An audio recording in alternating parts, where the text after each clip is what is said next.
biglang nag-broadcast ngayong araw na ito dahil po sa maaring kaharapin ng ating lungsod at mamamayan na kinakaharap na rin natin sa mga nagdaang linggo na malaking problema sa ating komunidad.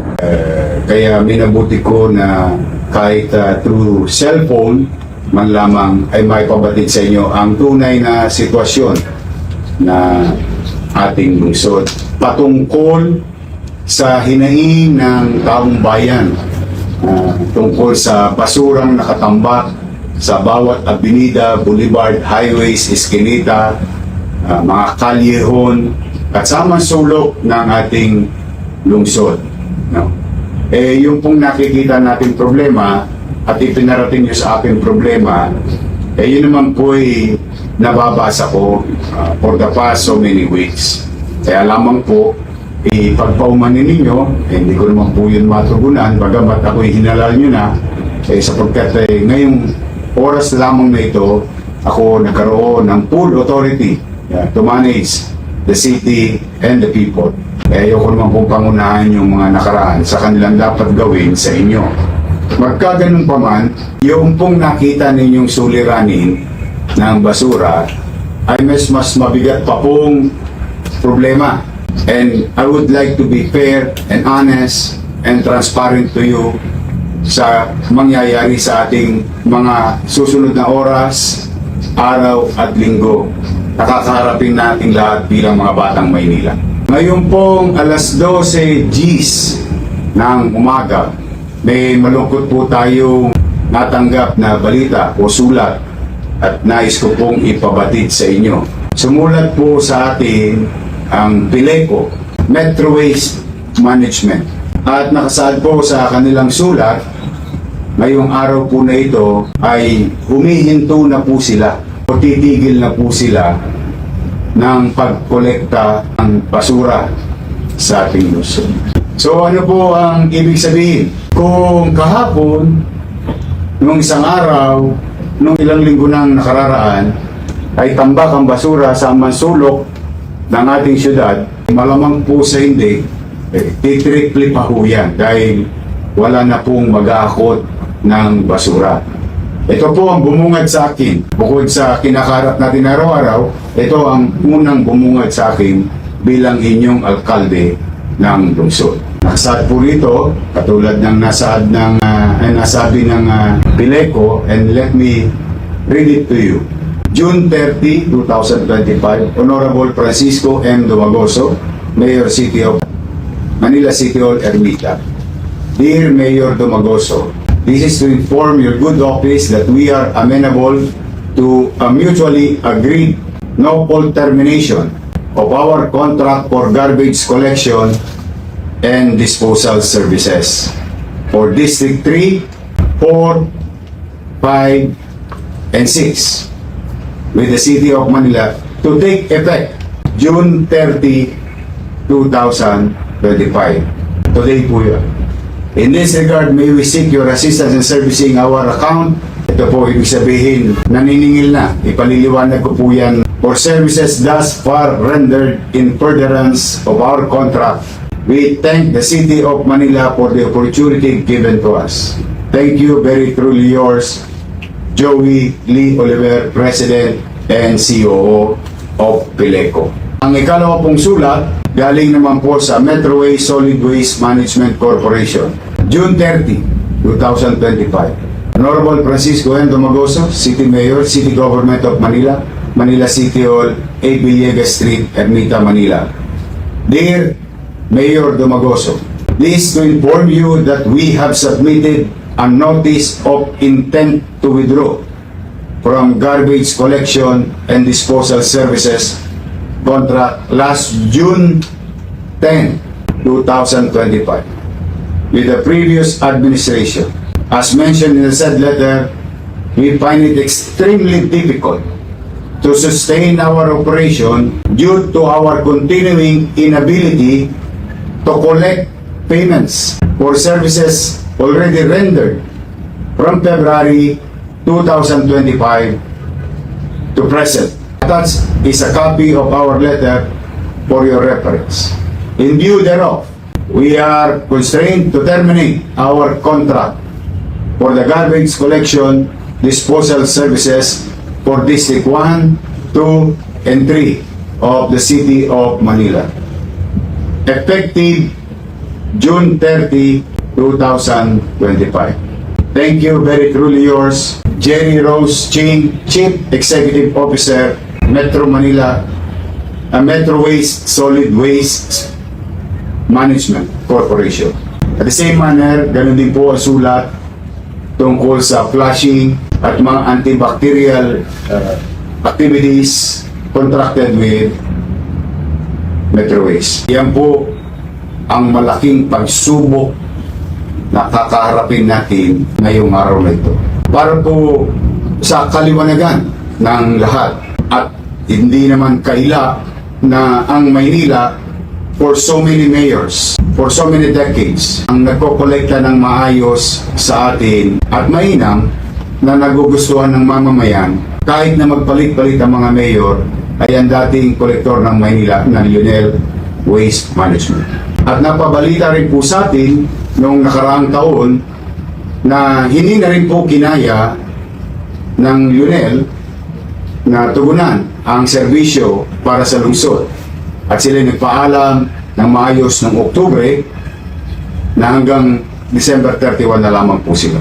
Bagamat ipinagkaila ng ilang individual na sila daw ay nagbabayad, ngunit ang katotohanan may pagkakautang o bayarin tayo sa Lionel ng 561 million pesos sa taong 2024. At dahil dito, minabuti ng nakaraang administrasyon na kumuha at paghati-hatiin ang koleksyon ng basura sa lungsod.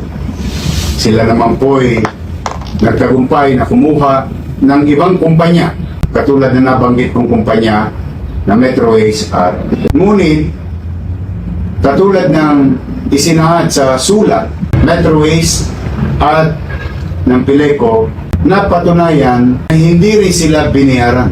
Ngunit nung Enero lang sila binayaran ng taong 2025. And as we speak, with regard to our record, no, ang bayaring kakaharapin natin at hindi na kinaya rin ng mga naturang kumpanya ang malaking operasyon ng pagkolekta ng basura ay tumataginting na 950 million pesos. So para po sa simpleng arithmetic, umalis ang Lionel dala ng hindi nabayaran ng 8 buwan at 561. May nagsinungaling, may nagpubli, may nagtago, pero lumabas ang katotohanan. Hindi sila bayad. Pinalitan, kung anuman dahilan, hindi ko po alam. Ngunit, hindi rin may tatanggi na hindi nakaya ng bagong kumpanya na kinuha ng nakarang administrasyon na sila'y hindi binabayaran din magpasa hanggang ngayon. Kaya ang sakripisyo, taong bayan, tayong mga taga-Maynila. Humigit kumulang 2,000 metric tons of garbage should be collected every single day. At habang nag-uusap po tayo sa broadcast na ito, yung hindi nakuha kahapon, yung hindi nakuha nung isang araw, madadagdagan pa ho. Maya-maya, hindi po matitigil ang magiging problema natin sa suliranin natin tungkol sa basura sa Maynila. Mga nanay ko, mga minamahal kong lolo't lola at mga batang Maynila, at sa mga taong dumarako sa Maynila araw-araw, gabi-gabi. Now, I'm telling you straight. A few minutes ago, bilang inyong alkalde, buong kababaang loob ako na nakiusap sa Lionel Waste Management for all time's sake. Total, tagal naman silang nagserbisyo at naghahanap buhay sa Maynila.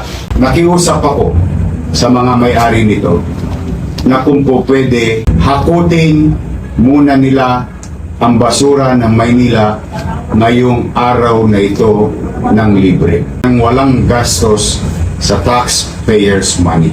Kasi bukas po, malalaan natin kung ano ang sitwasyon ng pananalapi ng ating lungsod. Ayaw ko naman pangunahan ng kabayo. But for now, nakiusap po ako sa kanila. Bakit po? Mas mahalaga sa akin ang kaligtasan at sanidad ng ating lungsod, more than anything else. Ang pagkalat ng basura at pagtambak nito ay maaaring magdulot ng panganib sa mga matatanda natin na mahihina na, sa may mga sakit, sa mga bata, sa mga pagkain kinakain natin na maaaring dapuan ng insekto galing sa mga tambak na basura. Masakit sa mata, masakit sa ilong, at mapanakit sa kalusugan ang ating sitwasyon patungkol sa basura. Matapos ang aming usapan, bilang tugon sa sitwasyon ng ating lungsod na problema sa basura, by 2 o'clock this afternoon, the entire resources of UNEL Waste Management will be around in the city of Manila. Iikot po ang mga truck, kukunin po ang mga basura nang walang gastos sa lungsod ng Maynila. And I spoke, ako po ay nakipag-ugnayan din agad sa ating DPS, sa ating City Engineering, sa Manila Traffic Parking Bureau, sa lahat ng ahensya at resources ng lokal na pamahalaan to utilize all human resources, equipment, logistics, na hakutin, linisin, paliguan ang buong lungsod ng Maynila. At huwag titigil kahit gabi na, hanggang bukas, hanggat sa susunod na araw, until we resolve this dangerous problem. Kaya po, mga nanay, tatay ko, mga lolo't lola ko, mga batang maliit, pumanatag po kayo. Mabigat po ito, hindi po ito madali, pero pumanatag po kayo. May gobyerno na po sa Maynila.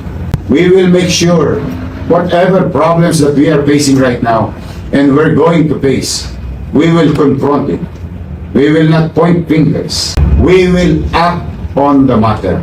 In fact, tomorrow, I'm going to be with the City Council of Manila. And I'm going to ask them to declare the state of health emergency in the City of Manila. Yun po'y kailangan natin gawin para sa mga darating na araw, tayo po'y magkaroon ng sapat na kapangyarihan upang tugunan yung suliranin natin sa kalusugan, sa masamang magiging epekto at naging epekto na ng tambak ng basura sa tapat ng bahay natin, sa ilog natin, sa creekside, sa Boulevard Avenue, and so. Kaya po, mas minabuti ko muna ngayon na ito'y karapin at kayo'y kausapin upang malaan ninyo na ang lahat ng inireklamo nyo sa akin patungkol sa nangyayaring tambak ng basura sa nakaraang linggo, nakaraang araw, at biglang kakarapin natin patungkol sa paghakot ng basura. Ito po ay hindi natin tutulugan. Aaksyonan po natin. Bilang panghuli, ako naman po ay nananawagan sa lahat ng barangay official to 800 plus barangays in the City of Manila. Magkayak na kayo. Linisin nyo na ang lahat ng kalsada, creek, at mga imbornal. In a few minutes, we will inform you that we are going to sign executive order about this thing. Kaya hinihikayat ko mga barangay official. Total, kayo naman ay mga halal din ng bayan na tulad ko, makiisa na kayo. Kalimutan nyo na ang politika. May nanalo na. Nagdesisyon na ang taong bayan. Panahon na para tugunan ninyo ang sinumpaan yung tungkulin sa mamamayan, hindi sa politiko. Sa akin naman pong mga lolo't lola, mga nanay tatay, mga batang Maynila, at mga taong dumadako sa Maynila sa gabi at sa araw. nakikiusap po ako sa inyo. Samahan niyo po kaming maglinis. I'll make sure, hahakutin ko ang basura. Ngunit kung kinakailangang ipa-delay nyo ng konti, kahit saglit man lamang, na iloob nyo muna sa inyong mga tahanan o bahay o negosyo ang inyong basura habang kinukolekta ko ang basura sa kalsada until we normalize the collection of garbage in the city of Manila. Nakikiusap po ako sa inyo. Sana po'y gawin po ninyo bilang pagkakaisa nating lahat na maging maliwalas ang ating minamahal na lungsod at maging ligtas sa sakit na maaaring idulot ng basura nito.